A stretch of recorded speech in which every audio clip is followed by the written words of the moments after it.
Juan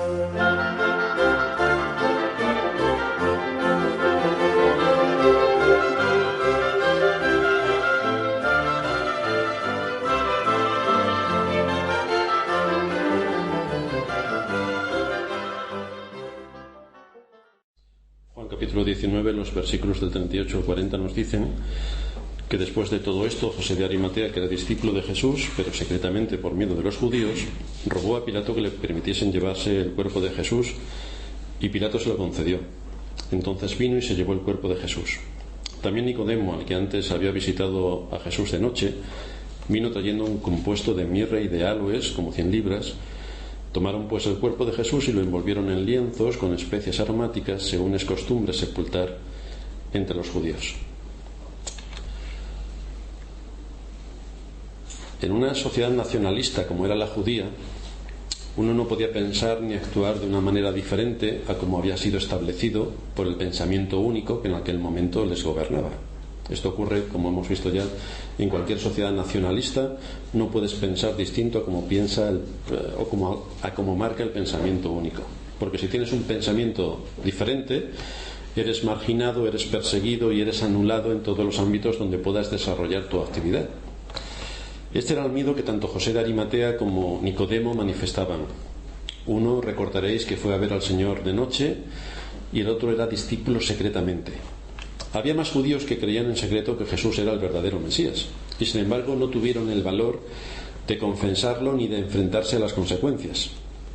El que Nicodemo fuese miembro del Sanedrín implicaba que tenía mucho que perder si lo identificaban con Cristo. Su reputación, su influencia, su trabajo, su posición social tenían mucho que perder si le identificaban. Es lo que ya hemos visto, que se le llama el temor al hombre. Cuando se teme al hombre y no se teme a Dios, hay multitud de mandamientos que se transgreden y gran cantidad de principios que se pasan por alto. Es una auténtica calamidad que el temor al hombre se afiance en los corazones de los creyentes, porque los deja inservibles para servir a Cristo, porque el miedo al hombre es el que manda, no la obediencia a Cristo. Ya estuvimos hablando la semana pasada del valor como una característica del hombre. Ahora bien, el hecho de que se haya presentado el valor como la virtud fundamental del hombre cristiano no quiere decir que las mujeres tienen una justificación para no poseer también ese valor, porque hay algo así como el valor femenino. Por ejemplo, si Esther hubiera carecido de ese valor espiritual producido por la conciencia de que Dios está con nosotros y que tenemos que hacer lo que tenemos que hacer aunque nos cueste la vida, si ella no hubiera tenido estas convicciones, no habría tomado la determinación de presentarse delante del rey, ni hubiera dicho aquellas palabras que aparecen en la Escritura donde ella dice: si perezco, que perezca, pero lo importante es lo que tengo que hacer. Era una mujer, por tanto, con valor. Se requiere también a una mujer con valor para que ocupe el lugar que le corresponde en su hogar. Así que si tienes un marido que se parece a lo que tiene que ser un hombre según el perfil bíblico, no de una forma perfecta, porque ninguno lo vamos a ser, pero sí de una forma estable y madura, entonces tienes que darle gracias a Dios por tu marido. Pero si ese no es tu caso, si tu marido no ocupa el lugar que debe ocupar, no solamente debes redoblar tus oraciones por tu esposo para que llegue a ser la clase de marido que debe ser, sino también guiarle con paciencia para que entienda sus responsabilidades, las asuma y las ponga por obra. Esto es difícil de hacerlo, pero tenemos que ejercer la paciencia para las esposas, para guiar a sus maridos a que tomen el lugar y el papel que las Escrituras le conceden como cabeza del hogar. Ahora bien, si el marido, porque le resulta mucho más cómodo, deja de ser la cabeza del hogar de acuerdo a las enseñanzas bíblicas y no ejerce como tal, mucho nos tememos que la esposa tendrá que ocupar obligatoriamente ese papel que el marido, por desidia, ha dejado de lado. Entonces nos encontramos con hogares que son lo contrario a lo que la Escritura establece, y donde no se puede hablar de ejemplo ni de testimonio, ni podemos hablarles a otros, porque nuestro propio hogar está al revés de como bíblicamente debería estar establecido. Recordad que el esposo tiene una autoridad delegada por Cristo, que es su cabeza. La mujer tiene su autoridad en el esposo, que es su cabeza. Sin embargo, el marido tiene que ejercer esa responsabilidad desde el amor y no desde el despotismo. Eso lo tienen que tener claro los maridos. La responsabilidad se ejerce desde el amor. En cuanto digas en tu casa que esto se hace así porque tú lo dices, quedas inutilizado, porque esa no es la enseñanza bíblica. El hogar no es una dictadura déspota, aunque tampoco es una democracia. Por lo tanto, tienes que orar, si eres el esposo, para que el Señor te guíe a la hora de dirigir tu hogar, porque lo tienes que hacer con amor, con ternura y con sabiduría, porque no puedes imponer las cosas, porque tú eres el cabeza de familia. Tienes que guiar a tu familia con amor para que hagan lo que tienen que hacer. Por otra parte, que recuerden las esposas el papel que tienen asignados los esposos. Aunque el marido sea cabeza del hogar, no puede asumir el peso de cada área de la casa, llevando las cosas a tal extremo que parezca el esposo más un siervo que el cabeza de familia. Porque el cabeza de familia está para supervisar, dirigir, orientar y tomar decisiones, pero no para que parezca el criado de la casa. Es decir, como mi esposo es tan buen esposo, es que es el criado de todos. Porque entonces estaremos cometiendo un abuso en cuanto a su papel, y esto nos traerá graves consecuencias. A la mujer la va a convertir en una caprichosa, porque claro, todo lo que ella dice el esposo si buena lo hace, y a los hijos en unos déspotas, porque todo lo que se les ocurre pedir, el papá rápidamente va y asume esa posición. Para los que son madres, también encontramos aplicaciones prácticas en las enseñanzas que deben hacer recaer sobre los hijos varones, que es donde nos vamos a centrar. Así que las jóvenes, las niñas y las mujeres en general, que se aseguren bien cuando van a escoger un marido que cumple con los requisitos bíblicos, y si no cumple los requisitos bíblicos, que se vaya con su mamá, porque entonces tendréis muchos problemas el día de mañana si os casáis con hombres que no cumplen los requisitos bíblicos. Para que cumplan requisitos bíblicos tenemos que comenzar por el hogar. Nos encontramos aplicaciones prácticas en la enseñanza que hay que hacer recaer sobre los varones, sobre los hijos varones, para que sean la clase de hombres que tienen que llegar a ser. Y si son mujeres, para que puedan casarse el día de mañana y tengan su espíritu con discernimiento y se puedan casar con aquella clase de hombres que responden a los requisitos bíblicos.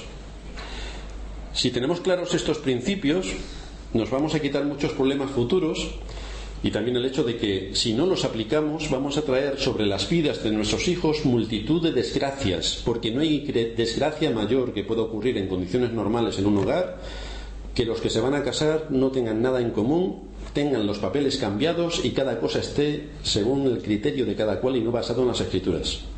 Es importante, por tanto, que enseñemos estas cosas a nuestras hijas para que busquen maridos que realmente cumplan los requisitos bíblicos, y es importante que si criamos hombres, si criamos niños, para que lleguen a hombres, puedan tener aquellas características que tienen que ver con el valor cristiano. Hoy vamos a ver 4 aspectos que se deben destacar en el hombre cristiano como hombre. Vamos a ver cómo tiene que actuar delante de sus hijos, delante de la iglesia, delante de su trabajo y delante del mundo. ¿Qué tiene que hacer el hombre delante de sus hijos? El verdadero valor que se tiene que ejercer en el contexto de la paternidad se resume, según un comentarista, en la siguiente frase: proveer disciplina y enseñanza a los hijos apoyada en el ejemplo y basada en el amor. Por lo tanto, esas son las cosas que tenemos que tener claras: apoyada en el ejemplo y basada en el amor. Si nosotros no somos capaces de dar ejemplo a nuestros hijos, olvidaos de que las cosas vayan por el camino que quieren ir. Es decir, tú no le puedes imponer a tu hijo que actúe de una determinada manera si tú como padre estás actuando en dirección contraria. Dice Efesios 6:4: vosotros padres no provoquéis a ira a vuestros hijos, sino criadlos en disciplina y amonestación del Señor. Y la palabra padres que aparece aquí en este texto se refiere al padre, al varón, no a los padres, no al padre y a la madre, no, al padre. El apóstol se dirige a los hombres que son los que ejercen como cabeza del hogar. La palabra criar significa aquí llevar a los hijos hacia la madurez. Ahora, si tenemos un padre infantil nos va a ser bastante difícil. Por lo tanto, el padre infantil tendrá primero que coger las riendas de su hogar, empaparse de las Escrituras y dirigir su hogar como corresponde. Con lo cual, lo que nos está enseñando la Escritura es que el padre se debe involucrar en el desarrollo físico, mental y espiritual de sus hijos. Aquel padre que dice: yo, como trabajo mucho, que tengo que ganar dinero y traerlo para mi casa, ahí se acaba mi responsabilidad, realmente es un irresponsable, porque la Escritura le otorga el papel a los padres como aquellos que tienen que proveer material, social y espiritualmente para sus hijos, no solamente material. Por lo tanto, recordad que esto no es un asunto exclusivo de la madre, no, porque Pablo está dirigiéndose directamente al padre, al cabeza de familia, que tiene que criar a sus hijos en la disciplina y amonestación del Señor. Esto, desde luego, es lo opuesto a esa tendencia pasiva e indulgente que deja a los niños seguir sus deseos y que hagan lo que quieren hacer los niños, que está en común en nuestros días. La Escritura nos enseña que los padres deben criar a sus hijos en la disciplina y amonestación del Señor. Y esto requiere un esfuerzo importante, porque ya sabéis cómo son los niños. Como se les ponga algo entre ceja y ceja, son incansables. Pues más incansable tiene que ser el padre. ¿Cuándo comienza esta tarea de aplicar la disciplina y amonestación del Señor? Cuando tengan quizá 12 años, 13, que ya puedan empezar a pensar bien, 15 años. Pues la Escritura nos dice que tiene que empezar desde temprano, desde su más tierna infancia. Dice el libro de Proverbios 19:18: castiga a tu hijo en tanto que hay esperanza. Porque si le vas a castigar cuando tiene 18 años y no has hecho nada durante los 18 años primero, más vale que te dediques a otra cosa. Proverbios 22:6 nos dice: instruye al niño en su camino y aun cuando fuere viejo no se apartará de él. Por lo tanto, la disciplina y la amonestación del Señor empiezan desde que nacen. Se nos advierte que hay una etapa en la que todavía hay esperanza. Debemos comenzar en el momento en el que la mente del niño no hay principios fijos ni hábitos formados que le lleven a ir por otro derrotero. Tenemos que poner en su mente los principios que les van a ayudar para desarrollarse como personas y que puedan alcanzar la madurez. Debemos aprovechar el terreno fresco de su mente para formar el carácter y la mente del niño. Y para eso hay que esforzarse. No es dejar a los niños que hagan lo que quieran y que se vayan formando solos de acuerdo a la moda y a la corriente social que nos invade, sino que los padres cristianos deben formar a sus hijos con una mente cristiana. Tenemos que tener cuidado porque no podemos ampararnos en que son niños para excusarles en hechos tales como que sean unos maleducados. Ya habréis visto muchas veces que cuando un niño le dice una palabra indebida a un mayor, bueno, es que es un niño. Bueno, quizás si le da un tortazo, el niño empieza a entender que hay una conexión entre cuando habla mal y recibe un castigo. No podemos consentir la rebelión en los niños, no podemos consentir las faltas de respeto y no podemos consentir las rabietas, estas que empiezan a chillar y se pasan media hora chillando. Eso en un hogar cristiano, en una familia cristiana, no se puede consentir. Esto lo vemos en la gente del mundo, pero nosotros no aprendemos esto en la Escritura. Hay una conexión entre los pecados pequeños y los grandes. Y hay una conexión entre corregir los pecados desde pequeño a corregirlos desde grandes. El secreto está en doblegar el árbol tierno antes de que sea demasiado tarde y no podamos enderezar ese árbol, porque ya se ha hecho tan robusto que es imposible ponerlo en su sitio. Ante esto viene a nuestra mente el pecado de Elí. Todos recordaréis Elí, en tiempos del profeta Samuel, de qué manera, aún siendo un hombre piadoso, no puso a sus hijos en la disciplina y amonestación del Señor. No supo enseñar a sus hijos a vivir en temor delante de Dios. Y este padre tuvo que ver morir a sus 2 hijos en un solo día por ser un irresponsable, por no moldear a tiempo el carácter de sus hijos conforme a la voluntad de Dios. Y eso trajo consecuencias terribles por la vida de sus hijos. Otro tanto tenemos que decir de David, un hombre de Dios, pero que no supo aplicar la disciplina en su casa, y eso le trajo enormes dificultades. 2 sublevaciones para quitarlos como rey y un desastre en su familia colosal. Todo esto nos muestra, son ejemplos que nos da la Escritura para que sepamos cuál es el papel que tiene que tomar el padre y de qué cosas debe de huir. El padre tiene que pasar tiempo con sus hijos o no podrá realizar la tarea de moldear su carácter. Y pasar tiempo con los hijos no es irte al parque con ellos, soltarlos, que estén ahí 2 horas correteando, las 2 horas los recoges y te los llevas a casa. Ya he estado tiempo con mis hijos. No. Has hecho de del papel de guardería, pero no has pasado tiempo con tus hijos, no has estado enseñándoles, no has estado moldeando su trabajo, su mente. Para moldear el carácter de nuestros hijos tenemos que prestarle atención, tenemos que corregir sus malos hábitos, tenemos que corregir sus contestaciones, tenemos que corregir sus actitudes, hay que estar con ellos de una forma muy cercana con ese propósito, de forma incansable. Algunas hermanas aquí saben lo que es esto de ser incansables, porque los niños son tozudos en grado superlativo. Pues nosotros no podemos cejar ante la tozudez de los niños en nuestro empeño de ponerlos en su sitio y que hagan exactamente lo que tienen que hacer. Es un periodo de formación del niño que precisa nuestra máxima atención y nos va a agotar. Ahora, si no queremos llorar mañana, tenemos que llorar hoy. Si no queremos llorar mañana, tenemos que llorar hoy. Si no son corregidos, van a ser unos niños respondones, van a hacer desaires, van a ser unos caprichosos,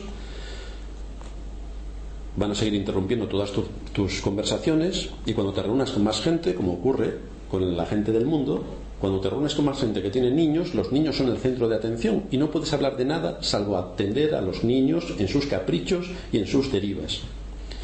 Cuando alguna de estas cosas ocurren, los padres tienen un verdadero problema en su casa. Si no son corregidos todos estos asuntos de una manera contundente, el día de mañana te verás como padre en una grave situación con ellos, porque te van a despreciar, van a ser indiferentes, y todo viene como causa de que tú has fomentado la rebelión, es decir, no la has corregido.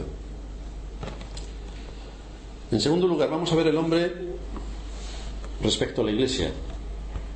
En 1 de Timoteo capítulo 3, versículos 4 y 5 se nos expone lo que se espera de un pastor, y se nos dice allí que gobierne bien su casa, que tenga a sus hijos en sujeción con toda honestidad, pues el que no sabe gobernar su propia casa, ¿cómo cuidará de la Iglesia de Dios? Ahora bien, si alguien cree que en el asunto de gobernar su casa hay alguna diferencia entre la familia del pastor, que por supuesto tiene que vivir modélicamente, y además se lo vamos a exigir por artículo 33, que tiene que vivir así, pero yo, como no soy familia del pastor, puedo vivir como me dé la gana, si alguno piensa que hay esa diferencia, se equivoca completamente. Si alguien cree que el pastor tiene siempre que estar tirando del carro y dando ejemplo, mientras los demás viven en la desidia, la apatía y el ocio, se equivocan por completo. En la Iglesia necesitamos hombres. Necesitamos hombres. Tú, que eres cristiano, cabeza de un hogar cristiano, tienes las mismas exigencias en tu casa que el pastor en la suya. Tienes las mismas exigencias. Aquí se nos habla de gobernar con toda honestidad, y este término señala la característica que le permite a una persona ganarse el respeto de otra, y tú en tu casa te debes haber ganado el respeto de tu familia. Hendriksen dice que se trata de una autoridad que es ejercida con tal firmeza que haga entender a sus hijos que es aconsejable que obedezcan. Es aconsejable. Si los niños no te obedecen a ti, no obedecerán a Dios. Si los niños no te obedecen a ti, no obedecerán a Dios. Es el hombre, por tanto, el que debe marcar el paso en la vida espiritual de su casa. Ese mismo hombre debe de ponerse en primera línea para todas las actividades que se van a desarrollar en la Iglesia, porque es un hombre de Dios, es un hombre cristiano, y tiene que estar dispuesto y determinado a participar en todo lo que la Iglesia, y él forma parte de la Iglesia, tiene que hacer. No debe esperar a que tiren de él continuamente, como si fuera un niño pequeño. Ya sabes que cuando salimos de casa hay que ir tirando de los niños, sobre todo si son pequeños, continuamente, a ver si salimos de casa. Lo triste es que en la Iglesia esto puede ocurrir, que haya que ir tirando de los hombres como si fueran niños. Un hombre cristiano debe tomar la iniciativa ante todos los trabajos que hay que desarrollar en los ámbitos de la Iglesia. Debe tomar la iniciativa. Y hay muchas cosas que hacer. Debe estar también presente en todas las reuniones oficiales que la Iglesia haya establecido. Y esto es importante que lo tengas en cuenta, porque tú, como hombre cristiano, debes asumir la responsabilidad para con la Iglesia de que tú vas a estar ahí cuando la Iglesia está, y vas a estar dando el do de pecho cuando la Iglesia está. Tú no puedes permitirte la dejación o el abandono de tus responsabilidades y transmitir ese ejemplo a tu esposa.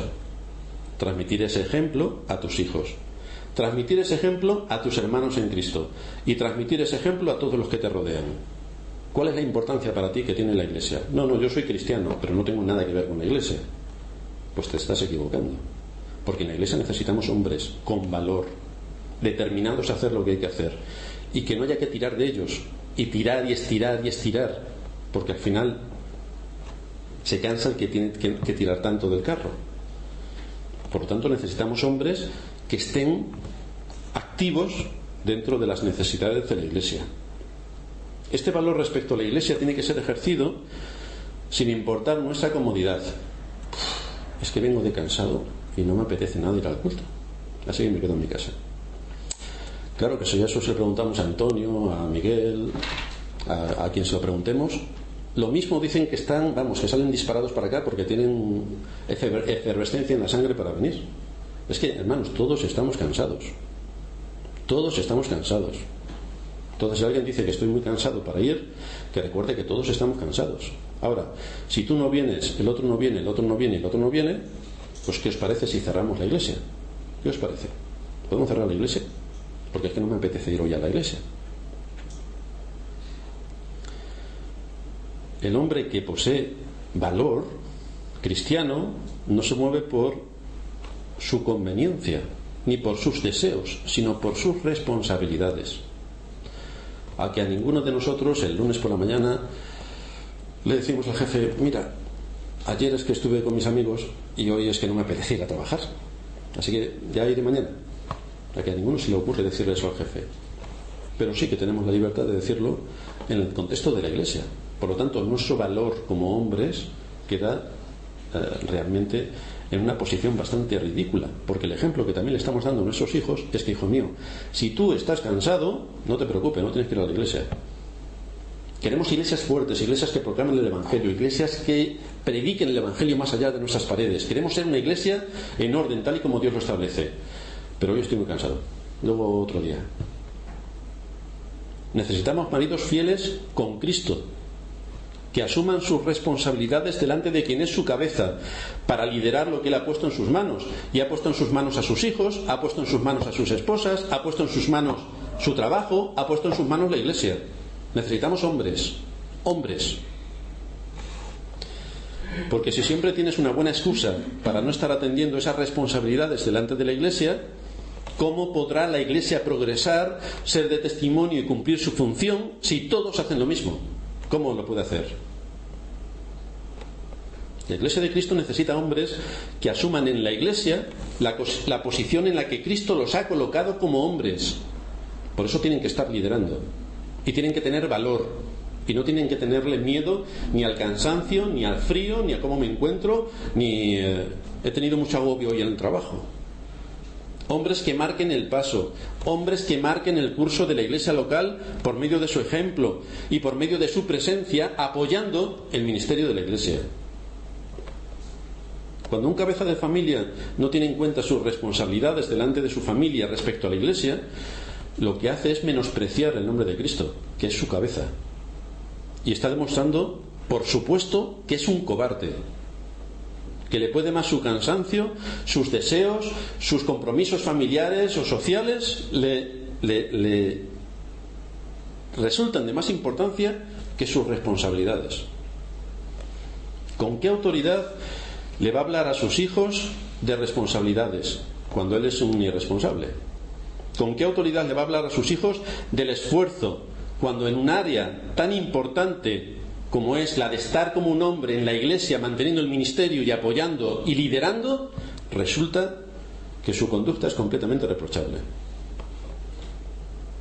En todo esto, las niñas y jóvenes tienen mucho que apuntar para sus futuros maridos. Así que cada cabeza de familia debería pensarse muy bien que cada vez que no vaya a asistir a las reuniones de la iglesia, que piense y reflexione si todos hicieran lo mismo. Nos encontramos en esta escena de José de Arimatea y Nicodemo, delante de la cruz donde estaba colgado nuestro Señor. Nos encontramos a los apóstoles, a los discípulos, que por miedo, por cobardía actuaron como actuaron. Es decir, no fueron hombres, no estaban donde tenían que estar, cuando tenían que estar. Sí que estaban para la cena, eso sí se apuntaron. A comer todo el mundo se apunta, pero cuando hay que trabajar, cuando hay que liderar, cuando hay que sufrir, habían desaparecido. Otros tuvieron que tomar la iniciativa de atender el cuerpo muerto del Señor, porque los que eran suyos no estaban. La pregunta que cada uno de nosotros, los hombres, tenemos que hacernos es: ¿a cuál de estos dos grupos pertenecemos? ¿Al de los discípulos, que por cobardía, por miedo, por desinterés, por apatía, se fueron corriendo y no aparecieron? ¿O estoy con el grupo de que, aunque me cueste la vida, como es el caso de Nicodemo y de José de Arimatea, estoy donde tengo que estar, defendiendo lo que tengo que defender?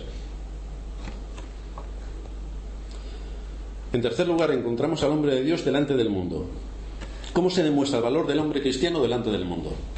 Dice el apóstol Pablo en Colosenses 4:5: andad sabiamente para con los de afuera, redimiendo el tiempo. Y en Filipenses 2:14 y 15 nos dice que hagamos todo sin murmuraciones ni contiendas, para que seáis irreprensibles y sencillos, hijos de Dios sin mancha en medio de una generación maligna y perversa, en medio de la cual resplandeceréis como luminares en el mundo.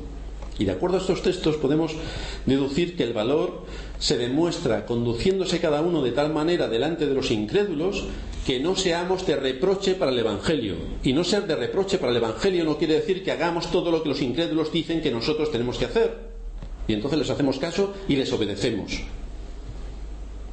Esto es importante que lo tengamos en cuenta, porque en muchas ocasiones los propios cristianos juegan a engañarse a sí mismos para hacer lo que quieren hacer con una justificación falsa tomada de la Escritura. Por ejemplo, ya os conté en una ocasión que, estando de visita en mi ciudad natal, coincidí con un hermano a quien le habían pedido sus vecinos que fuera con ellos el domingo a vendimiar, a lo que él gustosamente aceptó. Cuando yo le dije la razón de por qué, teniendo toda la semana para hacer esos trabajos agrícolas, tenía que ir el domingo, me dijo que su vecino trabajaba toda la semana y ese era su único día libre, con lo cual ese día libre que tenía el vecino, que era el domingo, le había invitado a él a irse a ayudarle a trabajar en la recolección de la uva.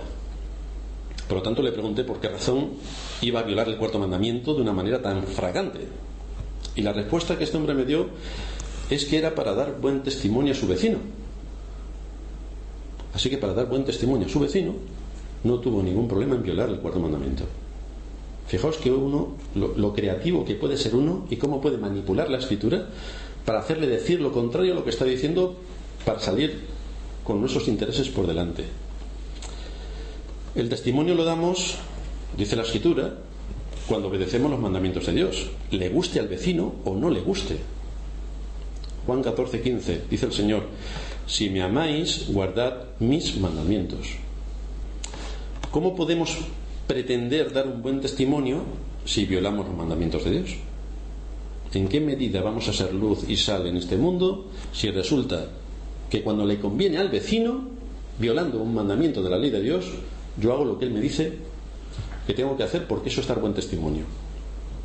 Si os detenéis a analizar un poco las excusas que a veces ponemos, veréis que están en sintonía con este espíritu de buenismo humanista, pero no de cristiano.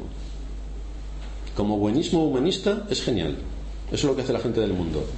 Lo que pasa es que nosotros no somos de la gente del mundo, lo que pasa es que nosotros somos cristianos. Hay que ser valientes, por tanto, para decir no a una situación que contraviene los mandamientos o los principios bíblicos. Hay que ser valiente para decirle al vecino, al amigo, al primo, al hermano, a la madre o al padre que no cuando contravienen los principios bíblicos. Los cobardes dicen siempre sí. Los valientes analizan la situación y no se dejan llevar por sus deseos, sino por sus deberes. Esto requiere esfuerzo y sacrificio. Esa es la sangre de los valientes. Bienvenidos los valientes. Por fin hemos encontrado a valientes. En cuarto lugar, vamos a ver el hombre de Dios en su trabajo. Aquí hay 7 aspectos en los que se manifiesta el valor del hombre en su trabajo, aunque hoy solamente nos dará tiempo a ver 3. Un verdadero cristiano considera su trabajo como una bendición de Dios. ¿Para qué debemos trabajar? Resulta que cuando empezamos a analizar las Escrituras, en Génesis se nos dice que Dios estableció el trabajo. Se dice que Dios mandó a Adán que cuidara el huerto y lo labrara antes de haber caído, antes de pecar. Por lo tanto, en su perfección, Adán tenía que trabajar.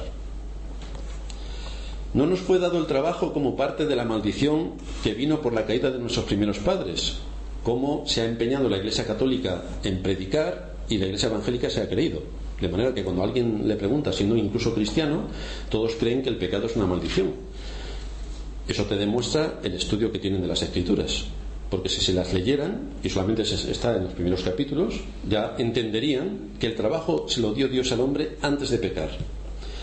Sin embargo, el hombre vive para el deleite, vive para el placer, y el trabajo, por lo tanto, lo mira como una maldición.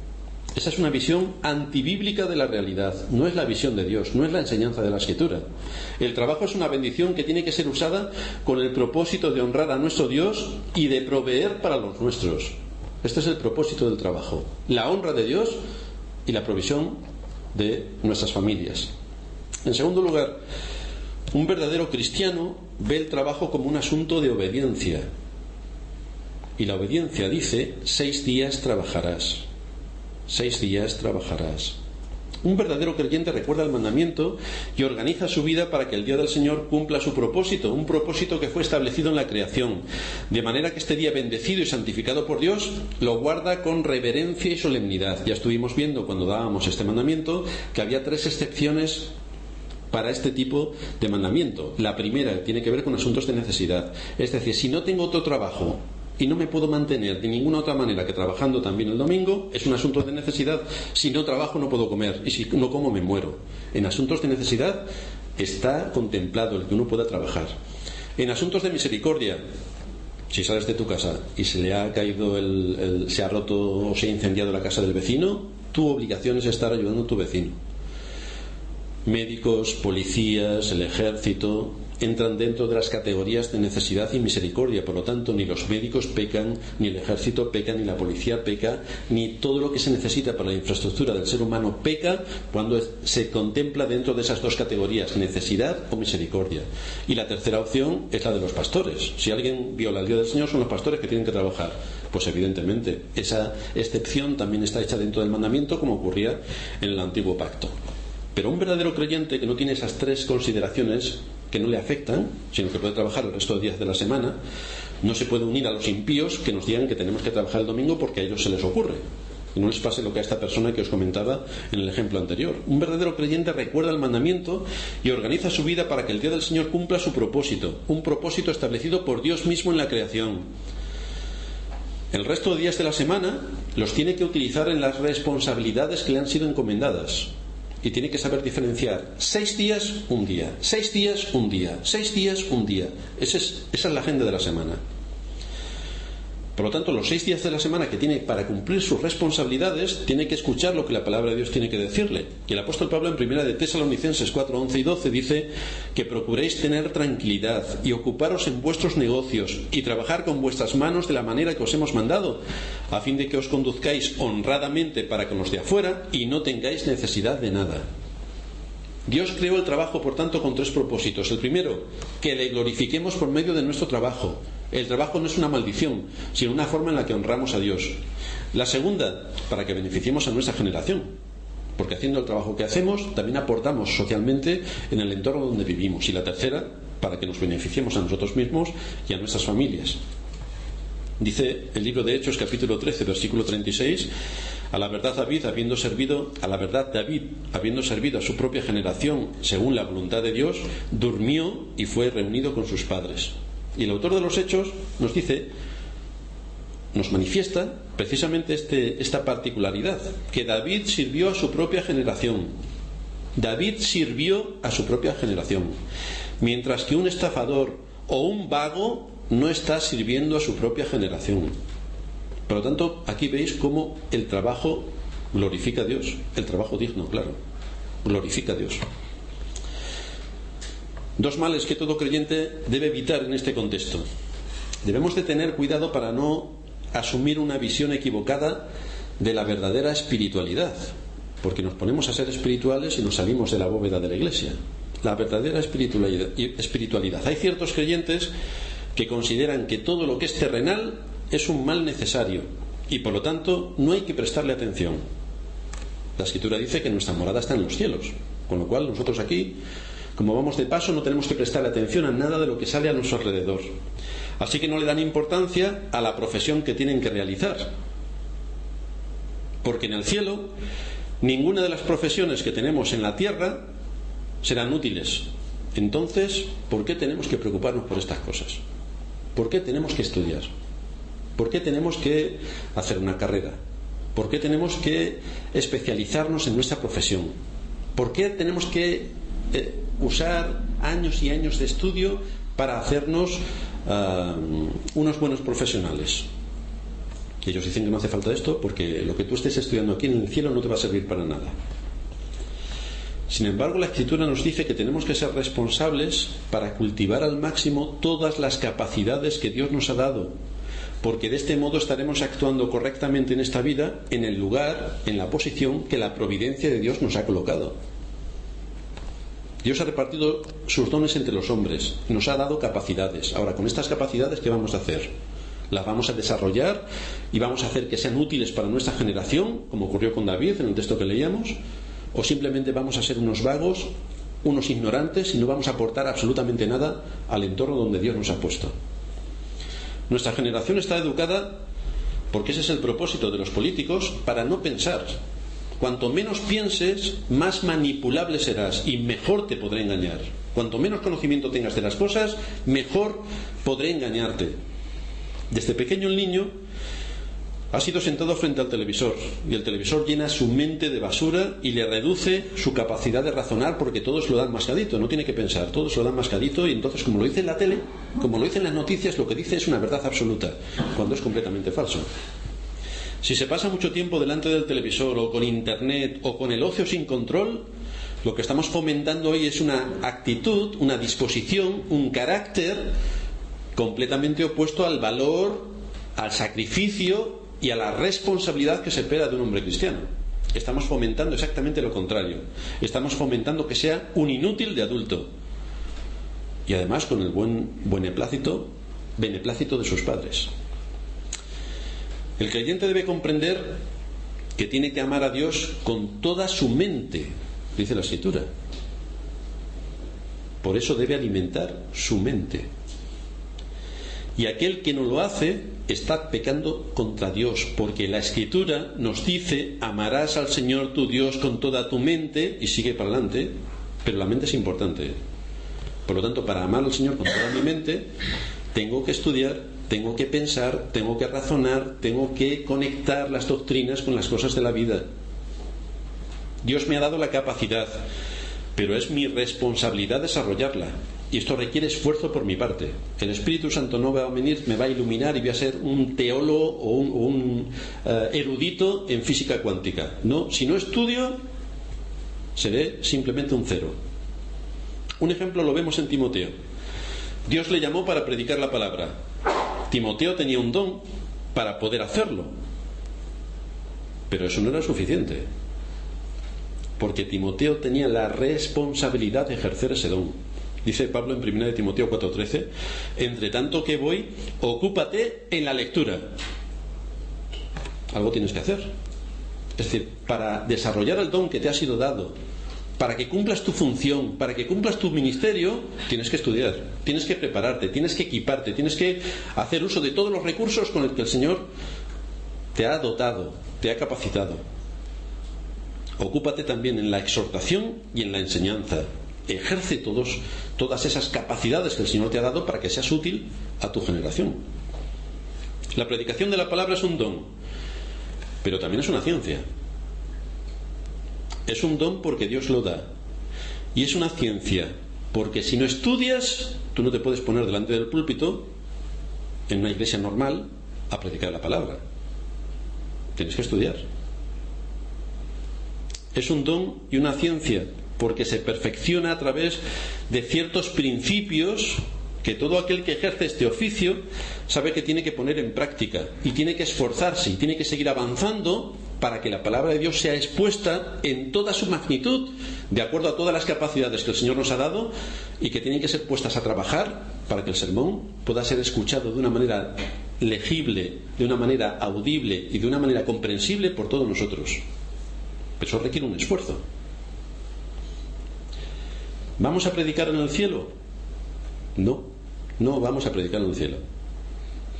Pero mientras que permanezcamos en este mundo, tenemos que ocuparnos de las cosas que Dios nos ha mandado. Y esto ocurre con cualquier otra capacidad que Dios nos ha dado.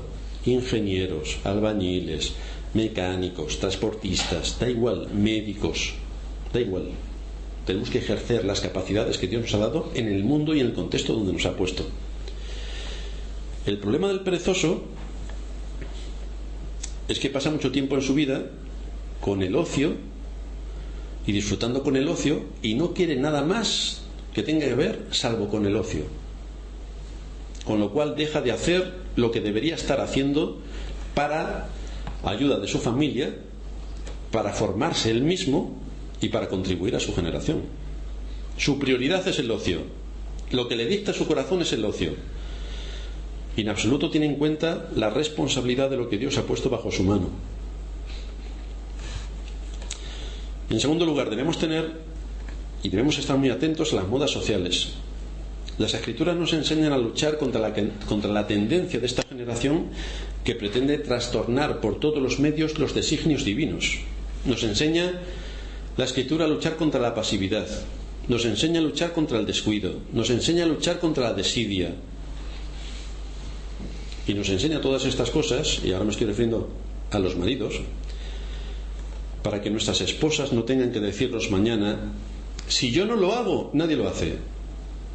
Si en tu casa escuchas esta palabra, más vale que te pongas a estudiar las Escrituras y a saber qué es lo que tiene que hacer un hombre cristiano.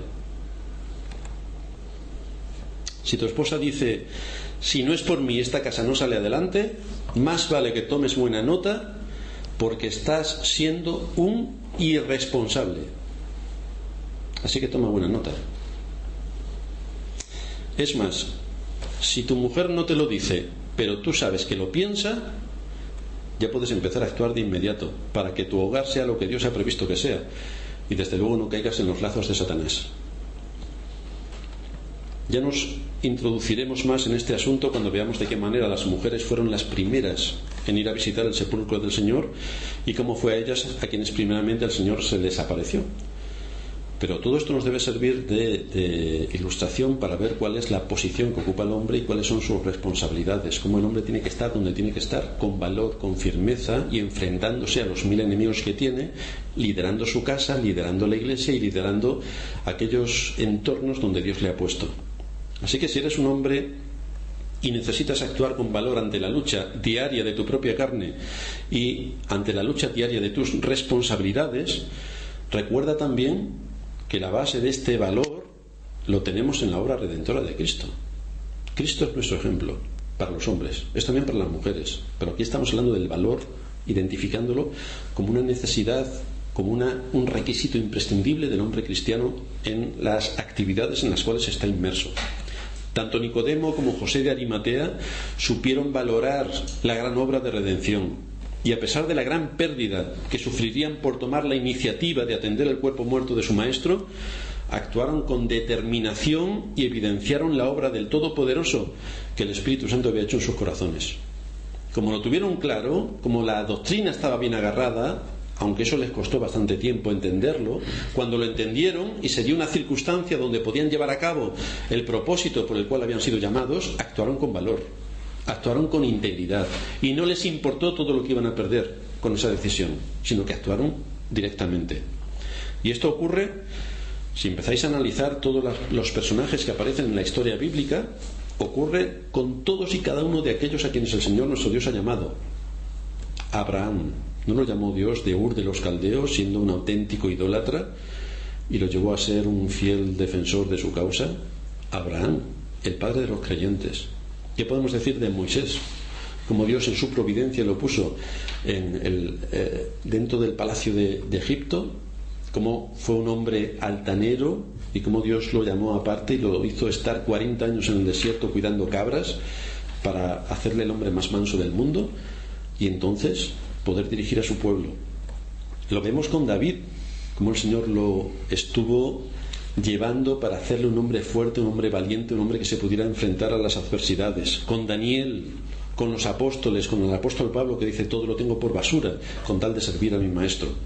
Tenemos un montón de ejemplos que aparecen en las Escrituras de hombres con valor, y aparecen precisamente por esto, porque a pesar de sus pecados, de sus caídas, el perfil que vemos en todos ellos son hombres con valor, que supieron liderar dentro de la providencia de Dios y en el contexto que Él les había puesto, supieron liderar todo lo que tiene que ver con el servicio a Dios y la gloria de su nombre. El valor, por tanto, no nos lleva a sentarnos a llorar como niños. Tampoco nos lleva a pasar el tiempo entreteniéndonos como los ancianos. No, ni somos niños ni somos ancianos. Somos hombres y tenemos que actuar con valor. Tenemos que afrontar nuestros propios errores. Tenemos que afrontar las deficiencias de nuestro pasado. Tenemos que reconocer si hemos pecado delante de nuestras esposas por no liderar nuestro hogar y por no liderar lo que nos toca en la iglesia. Tenemos que reconocer nuestro pecado y pedir perdón delante de Dios y delante de nuestras esposas, suplicando al Altísimo que nos ayude a corregir nuestras vidas. Tenemos que poner cada cosa en su sitio en nuestro hogar y recurriendo para todo a la obra redentora de Cristo. Él es quien nos enseña cómo tiene que ser un hombre cristiano, un hombre con valor, un hombre entregado a las responsabilidades que la Escritura le atribuye. Es Cristo quien nos da el ejemplo de un verdadero hombre, un hombre enfrentado al mundo que le tocó vivir, sin miedo al hombre, comprometido con el Evangelio y viviendo delante de Dios, en continua dependencia de Dios. Lo único que nosotros podemos hacer con los errores que hemos cometido es arrepentirnos de estas cosas y asumir delante de Dios ese reconocimiento y el ver cómo vamos a cambiar en el futuro. Tenemos que actuar como hombres, dirigiendo nuestro hogar, proveyendo con sabiduría y con amor lo que nuestro hogar necesita, tanto a nivel material como emocional como espiritual. Ya sabemos el consabido versículo que nos dice: esfuérzate y sé valiente, no temas ni desmayes, porque yo estoy contigo donde quiera que fueres. Pero es que eso lo tenemos que aplicar. Tenemos que ser fuertes y valientes, no delante de un zoo donde debemos hallar a los osos y a los leones en sus jaulas. No, tenemos que ser fuertes y valientes en todas las vicisitudes en las que nos encontramos cada día, liderando nuestro hogar, liderando a nuestros hijos, liderando a nuestra esposa, liderando en la iglesia, con amor y sabiduría. Con amor y sabiduría. Porque para que la iglesia cumpla su función y lleve a cabo su propósito, necesitamos hombres responsables. Porque si no, no seremos iglesia. Si no, no estaremos haciendo ni cumpliendo nuestra responsabilidad. Este es el testimonio que nos ha quedado de Nicodemo. Un hombre que asumió su papel con valor, un hombre que asumió su papel con entereza, que estuvo cuando había que estar y que no tuvo miedo para hacer aquello que él consideró que era su deber como discípulo de Cristo. Y aún enfrentándose al despojo de sus bienes, a la marginación social o incluso a la muerte, este hombre determinó ayudar solemnemente al cuerpo muerto de nuestro Señor por amor a la fe y al Evangelio. Y eso es lo que nos queda a nosotros como testimonio y como ejemplo. Vamos a terminar en oración.